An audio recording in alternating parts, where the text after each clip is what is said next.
an honor to be here to talk about such an important subject. Now, what's interesting is I guess I have an interest in religious liberty going back a few years, but I kind of put it aside. And I was in Indianapolis a couple years ago during the protests over the Religious Freedom Restoration Act. And I walked around, saw some of them, that was interesting, and then I caught up with an old friend of mine who had just got engaged the previous night. We had a nice brunch, I treated, but his young bride-to-be was gung-ho that, yes, of course you oppose the religious liberty law because it's bigotry not to. It's all about, so religious liberty meant hatred and bigotry. So as an historian, I'm thinking, something has changed. What has changed and how did it change? Whereas Religious Freedom Restoration passed in the early 90s with, 97 senators. I think it passed by consent in the House, right? Now it's controversial. It could be because whose ox is gored, but something has changed also in perceptions, right? The idea that not imposing your view on someone else, but simply saying, I don't want to participate in this particular thing, is viewed as somehow forcing your opinion on someone else and hateful, all that. I can understand regarding the opinion as hateful, one side or the other, you disagree about these issues, but that's different from thinking it's not about liberty. Liberty's an excuse for hatred and somehow forcing your opinions on someone. And it's also, so the move away from liberty is interesting. The general idea you can run your daily lives, run your businesses as you choose, right? And so that's in the background. And what I'm thinking of here, though, is today, I want to talk a little about today's situation. I'm going to talk about religious liberty then and now, or now and then. And then go back to the founding era and see how the founders and the founding generation, or generation of the early republic as well, understood what religious liberty meant and what liberty meant more generally. And then go back to the 20th century to see how and why and where things changed, right? Because nowadays, right, what you have here is liberty is understood in the view that opposes the Religious Freedom Restoration Act. Liberty is understood as autonomy, lifestyle autonomy, and it's your job to affirm what other people choose, right? So you're denying someone's existence, you've heard that phrase, if you deny their right to have a different opinion than you about the nature of male and female or the nature of marriage and how we should define them in law or just in our daily lives. And not just that, and forget law, just go about running your daily affairs, right? Hence, a photographer has to participate in a wedding of which they don't approve, or bake shops been run out of business. And these are bake shops, mind you, that on principle have refused to make cakes having to do with violence or support gambling, or in some cases, I believe memory serves, the sweet cakes in Oregon celebrate to a couple who was not married moving in together. So it's principles across the board, but this principle struck a nerve. But what I think you're looking at is a different understanding of rights, different understanding of government, and different understanding of freedom and civil society that have to do with different understandings of what it means to be free. And some part of this is contrasting the Bill of Rights itself and the rights, the natural rights that we see in the Declaration of Independence with the second Bill of Rights, right? That is that Franklin Roosevelt proposed in his State of the Union address in '44. Right, that is autonomous. Necessitous men are not free men. So you're not free if you can't get a job, if you're not educated, you can't get health care. So freedom in the modern view is what you get after your necessities are taken care of. Right? Then it's lifestyle liberty, to be a poet or whatever it is. If you worship, you're understanding yourself. Whereas in the founding period, scarcity was more present, and liberty meant fundamentally, how are you going to put food on your table, put a roof over your head, take care of your family? Right, so liberty meant in the founding period, right, everything. It was how you choose to worship God, certainly, how you understand what God wants from you, right? But also that meant, how are you going to put food on your table? Go back to before that, model of Christian charity. Of course, it's about charity, but, right? Oh, what's the exact phrase? You're worse than a heathen if you don't lay up for your family, lay up for posterity. That's your job, right? So, and there are extreme cases, yes, you give, and you give generously. Maybe you give everything if you're all starving, fine. But in normal circumstances, that's on each of us, right? Right? So let's go back to the founding a little bit. But one thing. So it's a different view of rights and a different view of government we have today, what government's supposed to do and how it's involved. And one is government's much more actively involved in regulating our business affairs, the federal government in particular.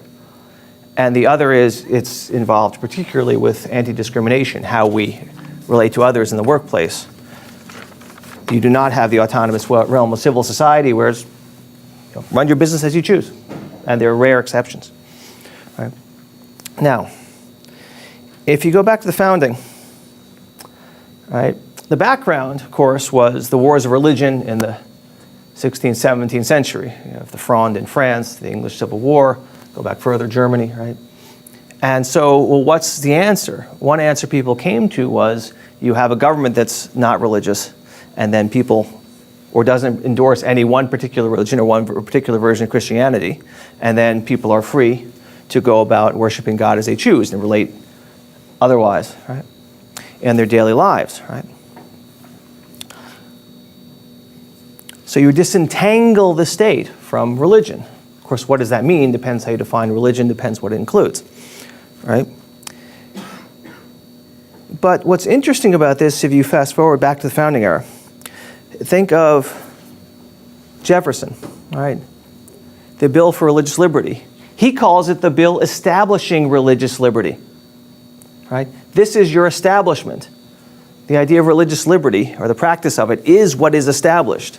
And that might entail certain things in terms of the nature of government you have, right? It has to allow it to be that. Moreover, it says in the first or second sentence, I think it's the first sentence in Jefferson's draft, it may have been moved in the final, whereas Almighty God hath created the mind free. That is not a violation of what Jefferson called the separation of church and state. To have, as in your declaration of, or your establishment of religious liberty, right? Almighty God hath created the mind free, right? These are not separate. This is, in fact, what you could call a religious idea. Depends how you define religion, but Jefferson understood it that way. It's related to his notions of religion, right? It's also related to his other ideas, I would say. His first inaugural address, he said, we should have a wise and frugal government that does a few things and does not take from the mouth of labor the bread it has earned, right? No, government stays out of the way, lets you decide how you're going to make a living. And that's not that's not a liberty people always had, right? If your father was a shoemaker, odds are you'd be a shoemaker. You might have no choice about that quite often, right? There'd be some movement depending on where you are. But in America, that would be different, right?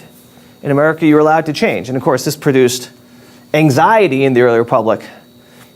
In fact, that's one in the period from 1800 to 1830, Americans drank in much higher quantities than other times in American history. And one argument is this is because they were so nervous, they had to figure out what they're doing in this new country where they're actually free. Who they are isn't set for them. And then when that calmed down, well, the temperance movement is involved also, the amount of drinking went down. Was it 4, 5 gallons of hard whiskey per person per year? Something ridiculous like that. Right? So, well, government stay out of the way, left you free to decide how you're going to live, how you're going to run your business, right? So it doesn't get involved, right? Or you think of George Washington's letter to the congregation in Newport, Rhode Island, right? It's no longer that toleration is spoken of as this we're granting you an indulgence.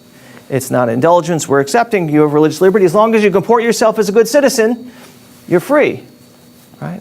Do what you want. Run your business as you choose. If you want to only cater to, he was writing to the Hebrew congregation in Newport, you only want to work with Jews, work with Jews. If you only work with Christians, work with Christians. We don't care. That's not the government's job, right? Okay, now there's a second element here I want to get to. With religious liberty. And sometimes we don't think about this. I was rereading this morning, I'm sure why I decided to do that, Federalist 51. And Madison in Federalist 51, the first part, he talks about checks and balances. And it starts famous in the middle: if men were angels, no government would be necessary. If angels were to govern men, then neither external nor internal controls would be necessary. Right? Of course, the primary protection against tyranny is reliance on the people. That is democracy. Of course, he explained earlier, and he repeats, it is an extended republic. Right? The United States has additional protections. One is a compound republic. There are federal and state laws. And he believes in a relatively limited federal government. But also the enlarged sphere, right? He says in a small republic, say the state of Rhode Island, which is pretty small, right? You probably would need a king. You need someone who is not invested in the political process at all, to have someone who is a neutral party.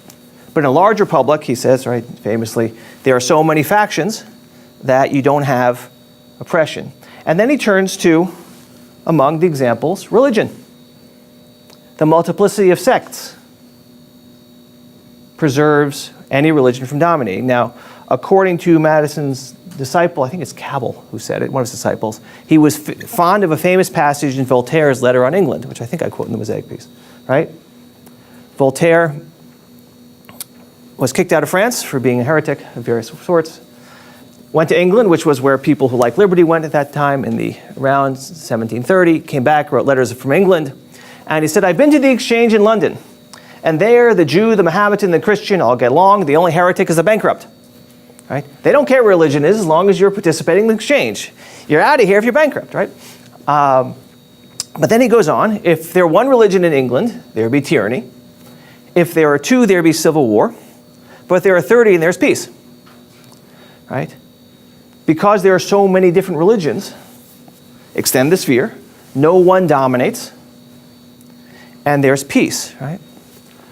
What seems to be happening now, bracket the consideration change in government, is, in some ways we have the more traditional approach to religion, be they Christian, Protestant, Catholic, and Orthodox for that matter, and Jewish and Muslim and others.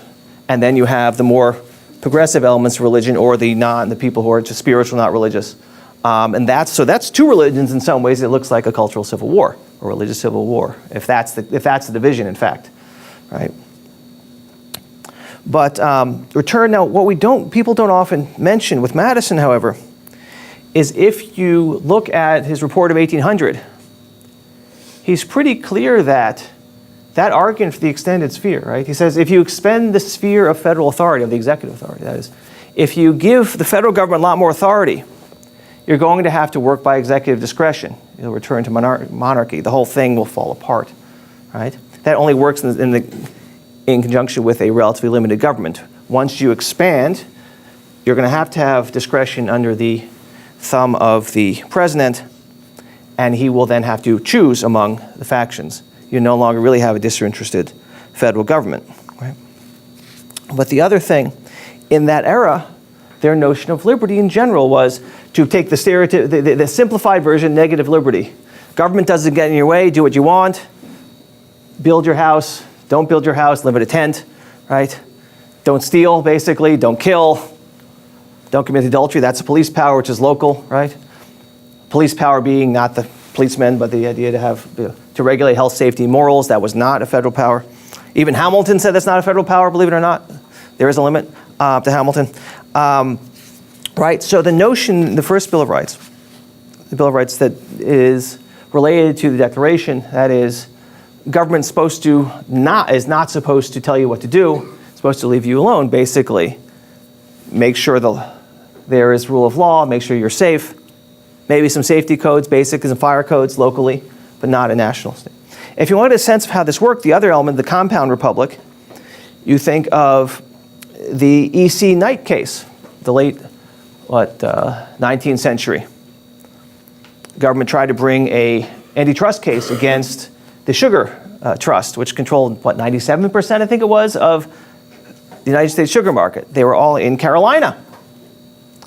And the ruling was the federal government does not have the authority to do that. Why? Because the regulation of the manufacture And the corporate structure of a company that manufactures sugar is not the business of the federal government so long as it's in one state. They can regulate the portion that's related to actually they can regulate maybe the content of the sugar going across state lines, but they couldn't regulate the business. So in other words, they're leaving this as local. More generally, leaving the business its right to manage its own affairs. Minimum wage laws, all those were suspect, even in states, by the way, because businesses were generally left free to decide how they're going to operate. Now, go back to the Civil War, right? After the post-Civil War, you have these cases based on what was called liberty of contract, right? A slave has no right to choose who they're going to work for, under what conditions, right? So you end slavery, what you get, the freemen get, is liberty of contract. Your right to choose who you're going to work for and under what conditions, or if you're going to work for yourself, who you're going to hire and what conditions, the very thing a slave could not do. If you're looking at, right, liberty is fundamentally about how are you going to do the basic things a human being needs to do. Find food, shelter, family, all those things, right? And that was the basis for throwing out some economic regulations. So one more thing in that world, think back to Alexis de Tocqueville's account of the United States. He came over in 1830 or so, toured around, wrote a famous book called Democracy in America. And one of the things he highlights is what we call civil society. This autonomous realm, which to simplify is basically between the family and the state, where you're free to do things. If you're interested in fishing, create a fishing club, right? Or but this was also businesses. Suppose you decided, well, there are a lot of 60-year-old widows who need housing. And so this is a business. I'm going to build housing dedicated to widows, right? And maybe pick one, maybe they're Baptist, right? Or you're Methodist or Catholic. I'm just going to, people from my congregation, I'll build housing for them, but I'll make money doing it, and that's who I will cater to. You're allowed to, and so you have benefit. I'll create there's a business opportunity, there's a need, and maybe you're wrong, you lose all your money, but if you're right, you can grow. And then someone will imitate you in the other religion, right? That civil society, or in Tocqueville, business organizations were non-governmental organizations just as much as your local charity that runs a food kitchen, right? It's all an autonomous realm that's largely in charge of its own affairs. In the same period, you get general incorporation laws, right? That is, in the old days, you want a corporation, the legislature creates a corporation. Well, guess who gets to be incorporated? People who are friends of the legislators, right? When you get general incorporation law, you get LegalZoom.com, 20 minutes, create a corporation, whatever they do. Right? I hear the ads on the radio. So this is not the government saying, I'm creating a corporation, I'm giving you this right, and these are my conditions.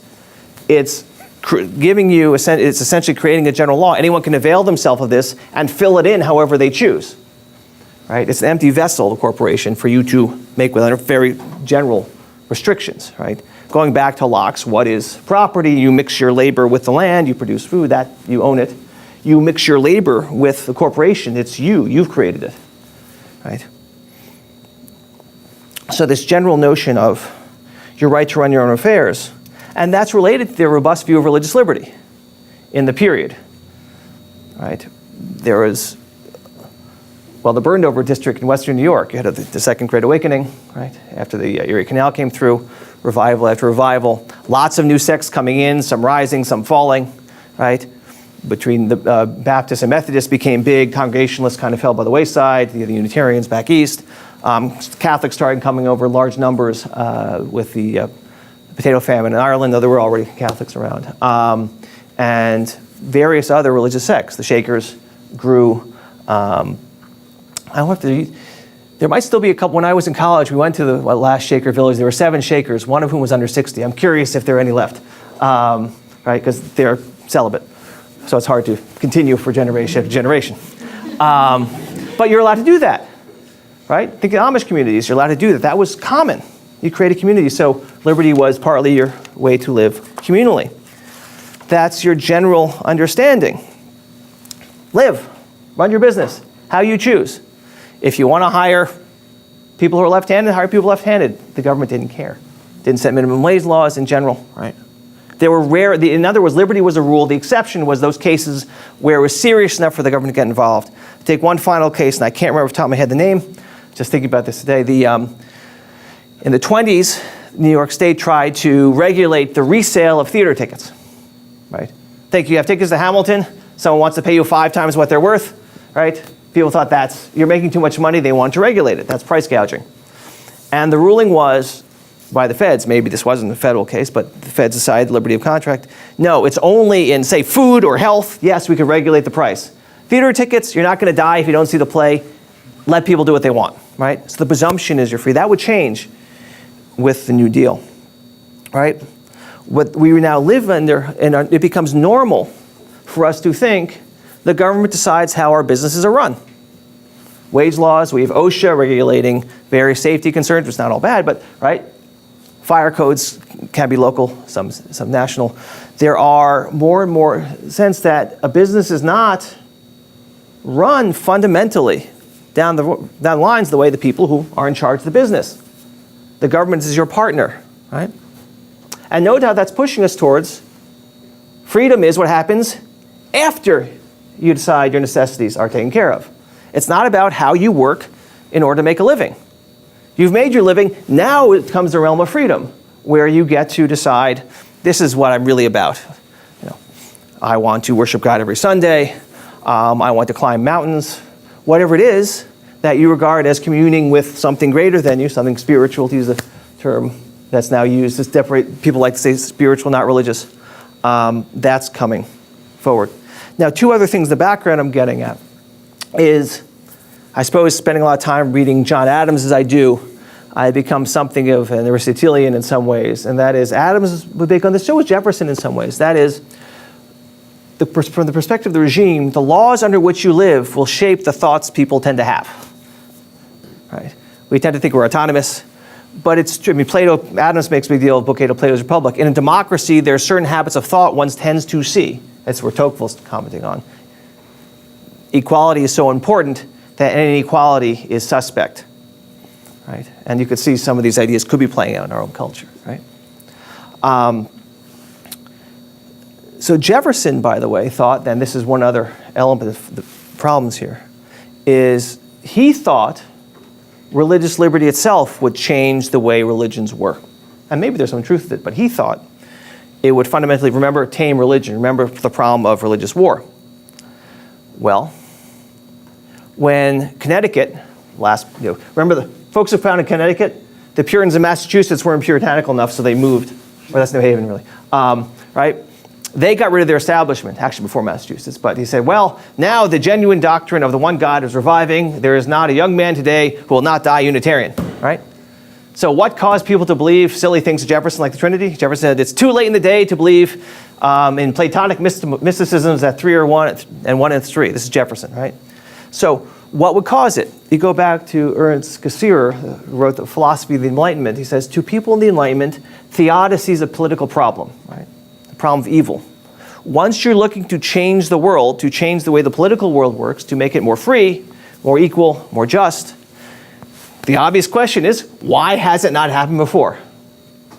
It can't be human nature poses limits, because that says, no, we can't change it. So Jefferson's answer partly was religious liberty, non-religious establishment forced bad ideas on people. Once you pull it back, people will be free and harmonious. They will believe more rational things. This is Jefferson's view. So one view of his establishment of religious liberty was it will move us away from religious fanaticism. There's other people in the founding who think, no, Jefferson, you're nuts. That's not why people believe what they believe. Right? Human nature is more robust, and also religion is more robust than that. Right? But so one element of our first, a parallel line to what I'm tracing is we're in the 21st century, and yet the energy among those who are religious now is probably more orthodox, more traditional than it was 40 years ago. The non-traditional elements of our churches are less likely to have packed attendance on Sunday than they were back in the 70s, 60s, 50s. Right? And that's strange. Because it's supposed to be you're moving away from, if that's their notion of progress. So it's not computing, something's wrong. And it can't be the theory of history is wrong. We're moving away from traditional religion. It must be there's something wrong with the people who are still observing religion as it's classically been known. But back to the main story here. Right? So go to the 20th century, right?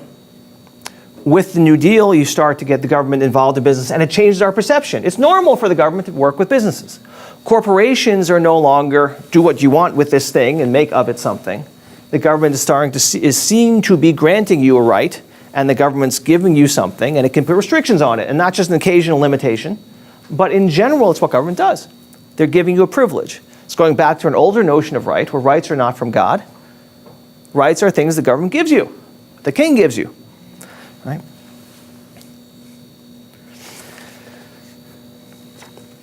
And that leads you back to the Second Bill of Rights and modern anti-discrimination law, right?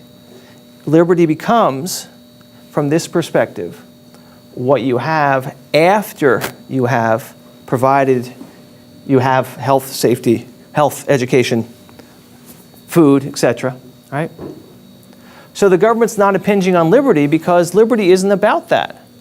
From the perspective of people who think there's nothing wrong with telling a photographer to work at a wedding they think is wrong, and therefore they're communing with a religion of which they don't approve, right?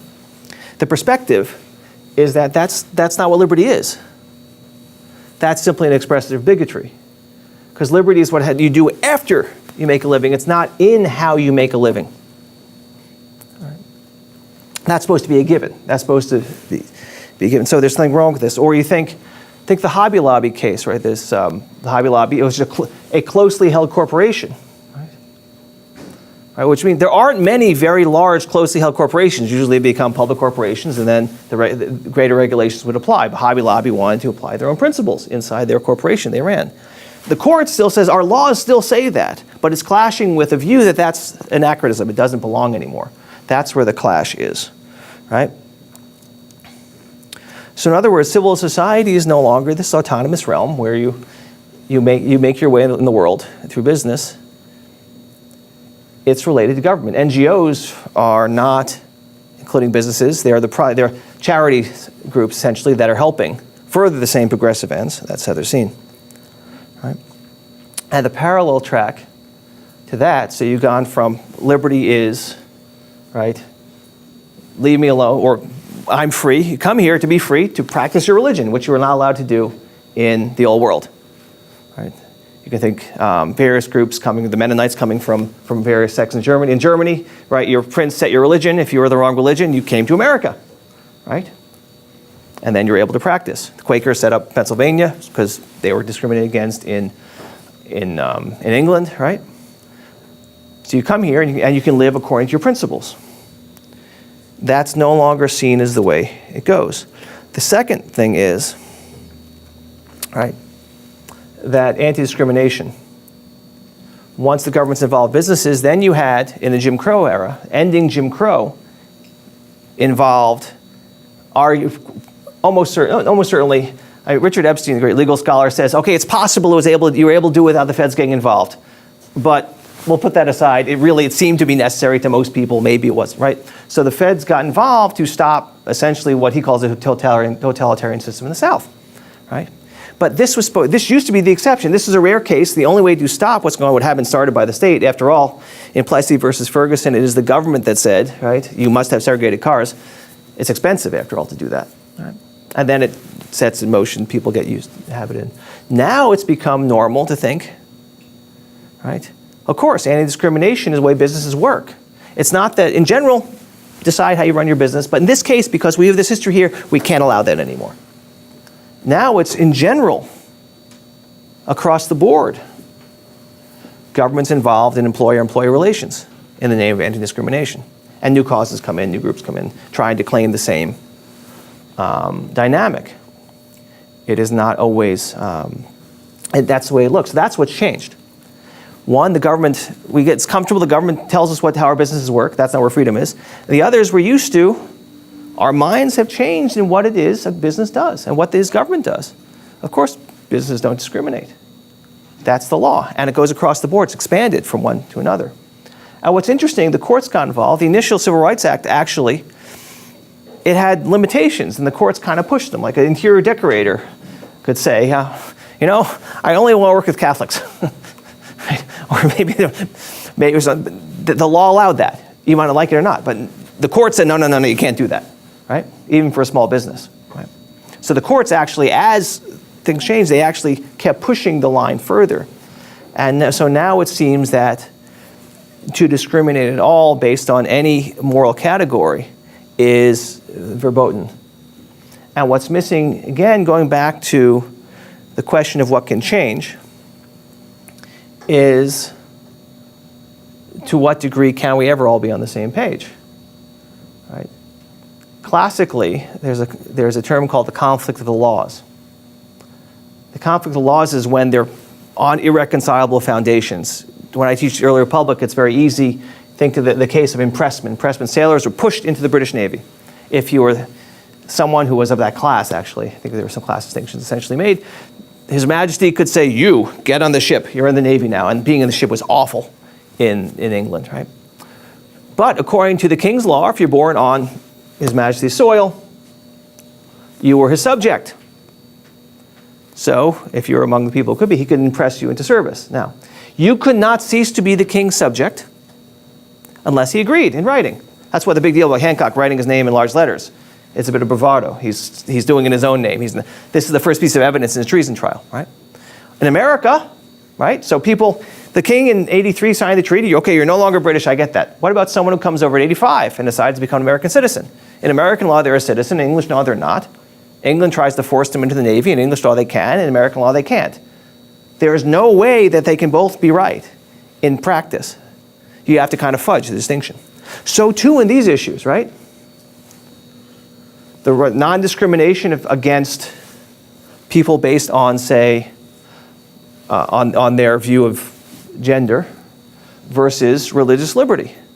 Your right to run your life in such a manner that you don't find yourself communing with something you regard as sinful. These two things cannot always be reconciled. Sometimes the only answer is live and let live, right? But to a degree, we've lost that autonomous realm. The notion that that's fine. That's the best we can do. Because I think on the one hand, you have people, there's this element in Jefferson's, not everything there, that we're supposed to move forward. Everyone's supposed to move progress over time, actually, away from the past, right? Away from the way things were. There's another that says, no, actually, what's good about America is this is a solution. You have this basic autonomy to run freedom to run your lives. And we're kind of stuck there. We're not going to move very, very far from that, or the whole project will fall apart. And there's elements of Jefferson of both, by the way. So too in Madison. So I think when you look at the founders versus today, there is a combination of the change between rights as from God and rights being essentially the government mostly allows you to live your life as you choose, versus rights being the government provides you, make sure you're provided with certain goods so you can be free, right? And combine that with government being much more involved in our daily lives on a regular basis anyway. So these two things are combining to cause a lot of frustration. When you come from California, right, you have your faults, and we know what happens. You can actually see the fall from my office window, right? And that seems to be what's causing the political earthquake we're seeing. We have incommensurable understandings of liberty, and we have a changed understanding of what the state does at war with a more classic American understanding of the state based on change we've had in the 20th century. I think that's causing a lot of our problems today. Thanks.